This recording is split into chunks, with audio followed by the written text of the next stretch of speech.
Have you ever wondered why Britain feels so broke right now?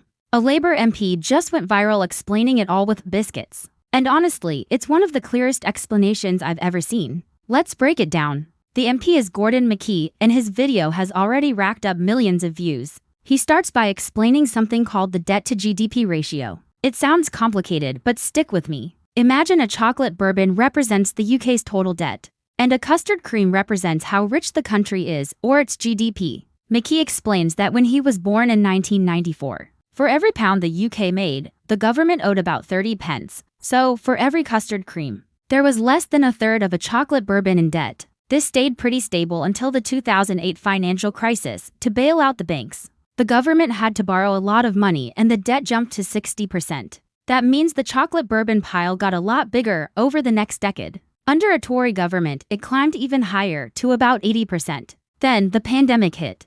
The government had to borrow huge sums of money to support the economy while everything was shut down. So today, the UK's debt-to-GDP ratio is around 100%. That means for every pound the country makes, the government owes a pound in debt. Our biscuit towers are now the same height. Now, you might be thinking, okay, that sounds bad, but is it the whole story? And you'd be right to ask. McKee points out something really interesting. Other countries have even higher debt. France is at 113%, the US is at 120%, and Japan is at a staggering 140%. So, if their debt is higher, why does Britain seem to be in so much trouble? The real problem isn't just the total amount of debt, it's how quickly we've been racking it up, and what that signals to the people who lend the government money. McKee uses a brilliant analogy. He says Japan is like your friend who is always in their overdraft, it's just their normal state. America is the friend who spends a lot but also earns a lot because they always show up to work. But Britain? We were supposed to be the sensible one.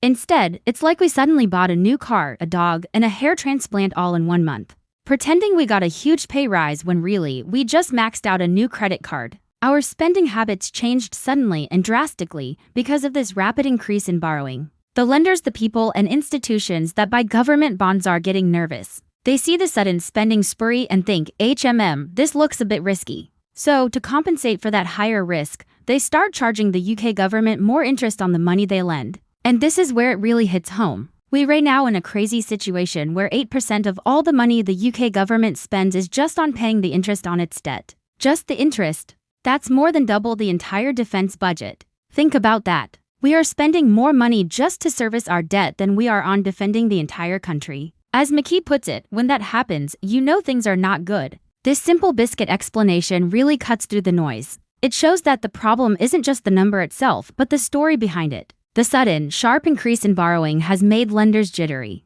driving up our interest payments to unsustainable levels. This means less money for public services like schools, hospitals, and infrastructure because so much of it is being eaten up by interest. It's a clever bit of communication, and it's no surprise it went viral. McKee was actually the first MP to hire a dedicated content creator. And many people wondered how that would work out. Well, a viral video that makes complex economics understandable to millions seems like a pretty good answer. What do you think? Did the biscuit explanation help you understand the UK's debt problem? Let me know your thoughts in the comments below. And if you want to see more content breaking down complex topics, make sure to like this video and subscribe to the channel. Thanks for watching.